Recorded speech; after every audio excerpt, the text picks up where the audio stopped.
So we're still on that, celebrating the youths, the day, August 12th, globally, everybody's celebrating the youth. But I guess it should be beyond today, yes? Because the youth are the future of tomorrow. They say, when will the future come? But that was in the morning. Today we're looking at when we look at the resources in Nigeria, which is abundant in the agricultural space, how we can attract the youth or more youth there.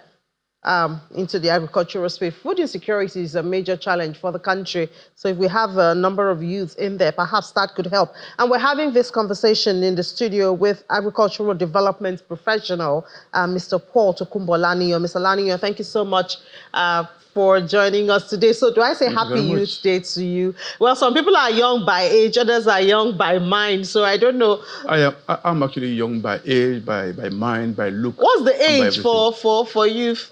Well, I think for me, up to 40 years, thereabouts. Up to 40 years? Yeah. Okay, Again, all right. I think there are variants. Some look at 45, but I think up to 40 years looks fair enough. Okay. So the theme for this year, Clicking to Progress, actually kind of gives the perception that we should be looking at ICT and the digital world and all of that, but we'll also not lose track of what we need the most in Nigeria, which is obviously food security. And Absolutely. We have a huge abundance of potential in the agricultural space, which seems to be untapped. And we seem to be losing the interests of the youth in that area. How important is it to get the youth looking the way of agriculture? Well, first, thank you so much for this opportunity. My name is Adeoye Laniyo Tokunbo, and I work for IITA, the International Institute for Tropical Agriculture. What we do, we're a research-based institute, and essentially we are the flagship as far as agriculture is concerned in Africa. We're part of the CGIAR, which is Consultative Group for International Research in Agriculture, based in Montpellier in France. Our focus really is to bring agriculture to the fore of businesses everywhere. And one of the things we want to do is how do we encourage youth to embrace agriculture. As you said, it's a huge space where everybody can actually play. And the theme for this year is from clicks to progress, youth pathway to sustainable development. What this means is looking at the digital space as a space where people can actually grow business.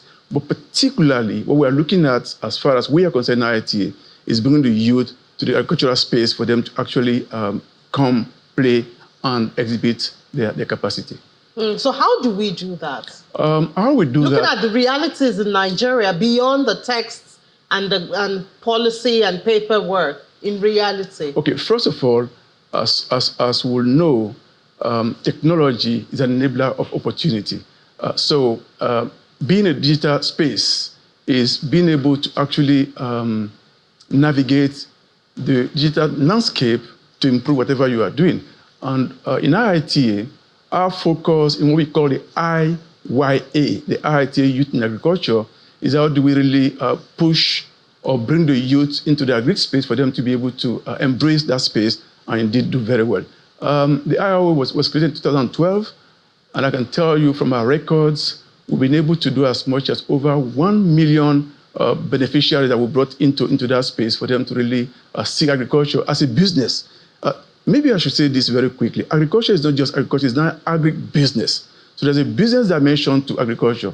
And the business dimension means, as you know, businesses are going concerns. And if they're going concerns, then it means if you bring the youth into the agri space, they can own a business. And indeed, the business can be striving, the business can grow, the business can be making money. And I think one sure way also is to reduce unemployment, which is actually a major challenge in Nigeria today. So the IY, as I said, the IITA Youth in Agriculture intention is clearly how do we bring the youth into the agri space by providing training, providing learning, building their capacity in any field of their choice, be it in horticulture, in aquaculture, in poultry, and so on and so forth, and for them to have those skills and be able to indeed become expert in the field ultimately. So, you know, I think one of our realities in Nigeria is training the youth is one thing, but actually getting them to do it, because even existing farmers. We're talking of agriculture. We're talking of technology. Being an enabler of opportunities and all of that. And that seems to be the only way we can get the youth, because I don't think any youth of today want to carry hoe and cutlass. They want equipment. They want things to be sophisticated. And then who starts the circle? Who funds, this capital? Who funds this equipment? Okay. Even after the training, they need to be empowered with such capital-intensive equipment if they are going to start to really work. Okay, like I said first, agriculture is agribusiness, it's a business. So we provide the training opportunities. And when we provide the training opportunities, we have the requisite knowledge, requisite manpower, and incredible talent within our own team, the IYA that I mentioned earlier. And part of what we do is, after we do the training, we don't just leave the youth to be on their own, and you are right.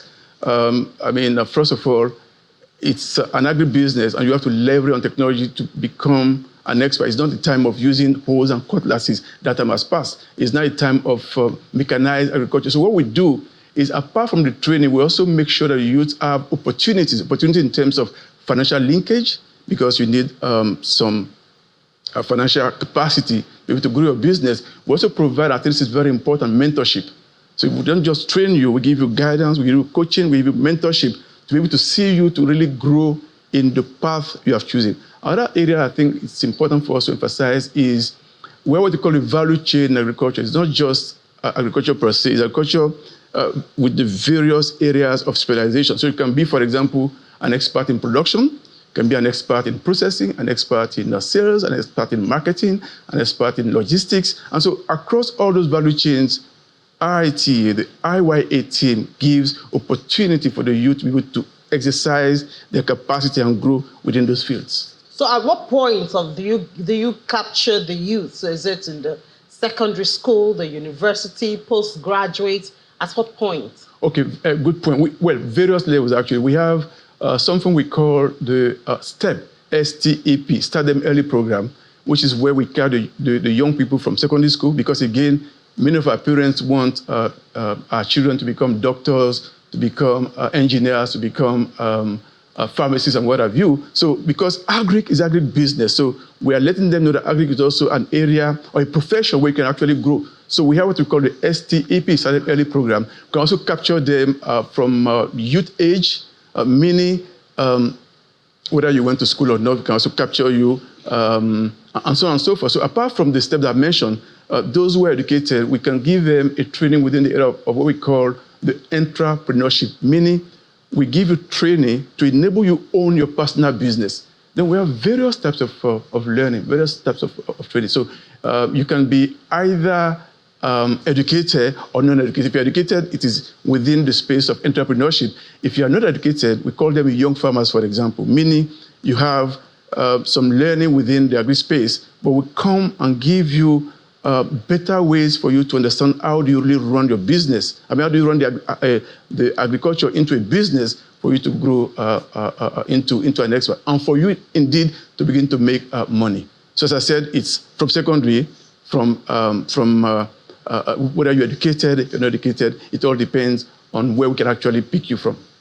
So, I mean, you hear a lot of people talk about, when I was younger, we used to have garden behind our house. Even in schools, I think there used to be days where you have to, you plant, you have a plant, you tend to weeds and things like that. I wonder if we have such things now. So I'm just trying to say, do we need this reorientation to go back to the basis?